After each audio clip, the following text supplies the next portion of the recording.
Making money on Whatnot involves using the platform to sell collectibles, toys, trading cards, and other niche items through live auctions and direct sales. Whatnot is a growing marketplace designed for sellers of rare and unique products, offering a more interactive and engaging experience compared to traditional online marketplaces. Here's how you can make money on Whatnot.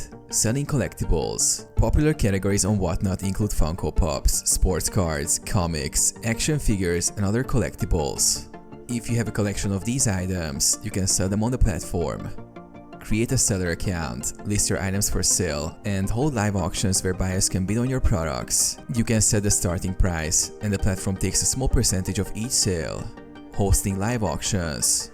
Whatnot's live auction feature allows you to interact with buyers in real time. You can auction off items, and buyers bid while the auction is live. Each time an item sells during your live auction, you make money from the sale price minus Whatnot's fees. Create a niche store.